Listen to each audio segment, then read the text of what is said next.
Order கோலிக்கிட்ட இந்த celebration அந்த 100 complete பண்ணுறதுக்கப்புறம். ஆனால் நீ கடைசி ஓடி சவுத் ஆஃப்ரிக்காவை வந்து ஆடின விதம் ஒரு நெருங்குகள் மேலே ஆனாங்க.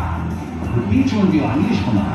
அதே மாதிரி இந்த மோட்டர் கம்பெனி நீங்கள் ஸ்டார்ட் பண்ணது பார்த்தீங்கன்னா நோ டைம் ஒரு 25 பண்ணாங்க. ஸோ ஒரு இப்போ அந்த பேட்டர்னை ஒரு ஸ்டைல் ஆஃப் பேட்டிங்கை ஆடுறாரான்னு எனக்கு யோசனை வரும். ஃபஸ்ட்டு 20-25 நோ டைமில் க்ராஸ் பண்ணிடலாம்னு சொல்லிட்டு அது நல்லா இருக்கலாம் பார்க்குது. 100% அந்த டிஃபரன்ஸ் கிளியரா தெரியுது. இந்த ஃபாஸ்ட் பாலர்ஸ் போடும்போது மிட் ஆஃப் மேலே இருக்கும்போது இறங்கி வந்து டேக் டவுன் பண்றாரு. அந்த ஃபர்ஸ்டே ஒரு பூஸ்ட் கிடைச்சிருச்சுன்னா அதுக்கப்புறமா அந்த single rotation ones and twos ஆகுறது அதெல்லாம் விராட் கோலிக்கு யாருமே சொல்லிக் கொடுப்பாங்க. பெஸ்ட் அட் பிஸ்னஸ் அந்த ஒரு அப்ரோச் ஒர்க் ஆகுது ரமேஷ்னா. அதே அந்த பேட்டராக உனக்கு வந்து மோஸ்ட் சேலஞ்சிங் இது இந்த ஃபர்ஸ்ட் 20-30 ரன்ஸ் தான். இனிஷியலாக கொஞ்சம் ப்ரெஷர் இருக்கும், கொஞ்சம் பார்த்து ஆடலாம். பட் அந்த 20-30